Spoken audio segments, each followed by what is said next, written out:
തൃശൂർ പൂങ്കുന്നത്തെ ഫ്ളാറ്റിൽ വീട്ടമ്മയറിയാതെ ചേർത്ത വ്യാജ വോട്ടുകൾ ആബ്സെന്റ് ലിസ്റ്റിൽ ഉൾപ്പെടുത്തി ഒഴിവാക്കിയതാണെന്ന് തെരഞ്ഞെടുപ്പ് കാലത്തെ booth level officer Anand C Menon. ചട്ടപ്രകാരം പരിശോധന നടത്തിയാണ് വോട്ടർമാരെ ചേർത്തത്. വ്യാജന്മാർ പട്ടികയിൽ ഇടം നേടിയിട്ടുണ്ടെങ്കിൽ അതെങ്ങനെയെന്നറിയില്ലെന്നും BLO മീഡിയ വണിനോട് പറഞ്ഞു.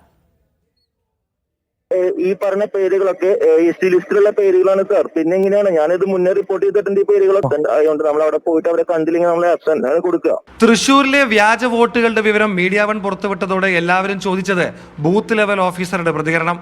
മീഡിയ വൺ പുറത്തുവിട്ട പേരുകൾ താൻ ആബ്സെന്റ് ലിസ്റ്റിൽ ഉൾപ്പെടുത്തി ഒഴിവാക്കിയതാണെന്നാണ് BLO ആനന്ദ് സി മേനോൻ വ്യക്തമാക്കുന്നത്. പൂങ്കുന്നത്തെ ഹരിശ്രീ സ്കൂളിലെ ബൂത്തിൽ വ്യാജ വോട്ടർമാർ എങ്ങനെ വന്നു എന്ന് അറിയില്ല. BLO ചുമതല ആദ്യമായാണ് നിർവഹിക്കുന്നതെന്നും പരിചയക്കുറവ് ഉണ്ടായിരുന്നെന്നും ആനന്ദ് സി മേനോൻ പറഞ്ഞു.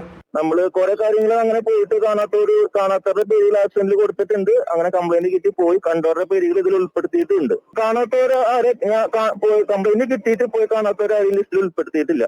വോട്ടർമാരുടെ പേരുകൾ BLO തള്ളിയ ശേഷവും ഉൾപ്പെടുത്തിയതാണോ? ഇക്കാര്യത്തിൽ അട്ടിമറി നടന്നിട്ടുണ്ടോ എന്നാണ് ഇനി വ്യക്തമാവേണ്ടത്. വോട്ടെടുപ്പ് സമയത്ത് ഹരിശ്രീ സ്കൂളിലെ വോട്ടിംഗ് കേന്ദ്രത്തിൽ വ്യാജ വോട്ടർമാരെ ചൊല്ലി തർക്കം നടന്നതാണ്. വോട്ടർ ലിസ്റ്റിൽ ഉള്ളവരെല്ലാം വോട്ട് ചെയ്യട്ടെ എന്നായിരുന്നു തെരഞ്ഞെടുപ്പ് കമ്മീഷന്റെ തീരുമാനം. തൃശൂരിൽ നിന്നും നടരാജ് പരശുറാം, മീഡിയ വൺ.